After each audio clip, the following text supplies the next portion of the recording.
일이 전부였던 아버지, 은퇴 후 처음으로 가족을 바라보다. 어릴 적엔 늘 그랬다. 아침이면 현관문이 철컥 닫히고 아버지는 출근하셨다. 밤이 깊어 집안 불이 거의 꺼질 때쯤 현관문이 철컥 다시 열리면 그제야 아버지가 돌아오셨다. 우리 가족에게 아버지는 함께 있는 사람이라기보다 늘 일터에 있는 사람이었다. 그땐 몰랐다. 아버지는 왜 늘 바쁘실까? 왜 주말에도 회사 사람들 모임을 가실까? 왜 내가 졸업식을 할 때도 회사 회의가 더 중요했을까? 이유는 간단했다. 그 시절 아버지에게 일은 곧 삶이었기 때문이다. 일은 가족을 지키는 수단이자 자존심이었고 사회적 존재의 증명이었다. 하지만 그 일이 사라진 순간 그동안 버텨왔던 기둥이 송두리째 빠져나가듯 흔들렸다. 은퇴는 단순한 퇴직이 아니다. 많은 사람이 은퇴를 단순히 회사에서 나오는 날이라고 생각한다. 하지만 실제로는 삶의 중심축이 바뀌는 시기다. 나는 누구인가? 라는 질문이 다시 찾아오는 순간이기도 하다. 일할 땐 자연스럽게 사회와 연결되어 있었다.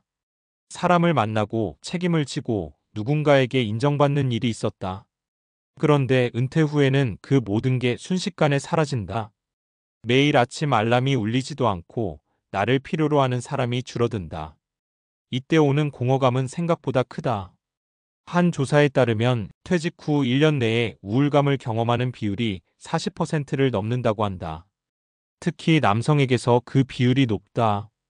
왜냐면 대부분의 남성은 일로 자기 정체성을 쌓아왔기 때문이다. 사례 1.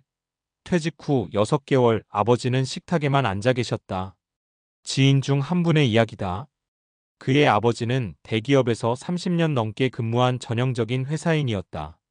항상 깔끔한 셔츠, 일정한 시간표, 분 단위로 움직이던 분이었다. 그런데 은퇴를 한 뒤 갑자기 하루가 너무 길어졌다. 처음엔 책도 읽고 여행도 다녀보셨지만 그마저도 금세 흥미를 잃으셨다. 결국 하루 종일 식탁 앞에 앉아 뉴스만 보거나 아내에게 불필요한 잔소리를 하셨다. 아들이 어느 날 물었다. 아버지, 요즘 뭐 하세요? 아버지는 한참 침묵하시다 이렇게 말씀하셨단다. 이제 나를 필요로 하는 데가 없구나. 그 말을 들은 아들은 그제야 깨달았다고 한다. 은퇴 후 필요한 건 돈보다 쓸모의 자리라는 걸. 은퇴 후의 삶, 재정보다 먼저 챙겨야 할 세 가지. 많은 사람들이 은퇴 준비라고 하면 연금, 부동산, 노후 자금을 떠올린다. 물론 중요하다. 하지만 돈만으로는 공허함을 채울 수 없다. 진짜 준비는 다음 세 가지를 포함해야 한다. 새로운 역할 찾기, 나를 다시 쓸모있게 만드는 일, 사회적 관계 유지, 혼자 있지 않기, 자기 건강과 리듬 관리, 일 없이도 활력 있게. 사례 2. 사진 동호회가 인생 2막을 열어줬어요. 50대 후반에 은퇴한 K씨는 퇴직 후 한동안 우울감이 심했다. 회사에서는 부장님이라 불렸지만 집에서는 TV 소리 좀 줄여요라는 잔소리를 듣는 존재였다. 그런데 우연히 친구의 권유로 사진 동호회에 가입했다. 처음엔 그냥 시간 때우기였다. 하지만 사진을 배우면서 자연스럽게 사람들과 어울리고 출사를 다니며 대화가 늘었다. 누군가 자신에게 사진 감각이 좋다고 말해주자 그는 오랜만에 인정받는 기분을 느꼈다고 한다. 지금은 지역 복지관에서 사진 수업을 맡고 봉사활동도 나간다. 이제야 진짜 나답게 산다는 말이 입에 붙었다. 은퇴 후에도 사회적 역할을 찾을 수 있다는 대표적 사례다. 관계의 재정비가 필요하다. 은퇴 후에는 가족과의 관계도 달라진다. 특히 부부 사이에서 갈등이 많아진다.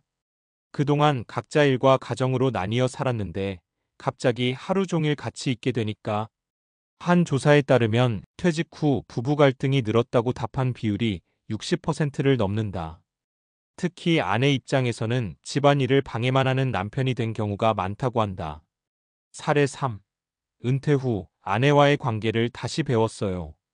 박모 씨 65세는 은퇴 직후 아내와 사소한 일로 다투는 일이 잦아졌다. 설거지 하나에도 잔소리를 듣고 대화도 점점 줄었다. 결국 부부 상담 프로그램에 함께 참여하게 됐다. 그곳에서 박 씨는 처음으로 아내의 이야기를 들었다. 당신은 평생 회사만 바라봤어요. 나도 외로웠어요. 그제야 깨달았다고 한다. 가족도 함께 은퇴를 맞이한다는 사실을. 그 후 두 사람은 함께 동네 복지관에서 자원봉사를 시작했다. 박 씨는 이렇게 말했다. 이제야 진짜 가족이랑 같이 사는 기분이에요. 그전엔 같이 있었지만 같이 산 건 아니었더라고요. 은퇴 후 삶의 방향을 다시 그리자. 은퇴는 끝이 아니라 삶의 형태가 바뀌는 전환점이다.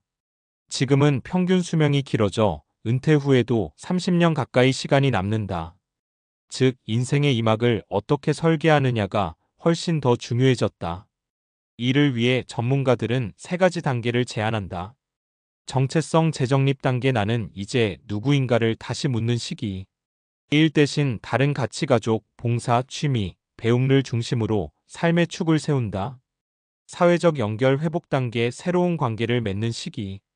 지역 커뮤니티, 학습 모임, 봉사활동 등에 참여해 외로움을 줄인다. 건강한 일상 루틴 구축 단계. 일 없는 삶의 리듬 만들기. 규칙적인 운동, 식사, 취침 패턴을 유지하며 정신적 안정감을 찾는다. 이제야 알겠다. 왜 아버지가 일을 놓지 못했는지. 이제 나도 중년이 되어 그 마음이 조금 이해된다.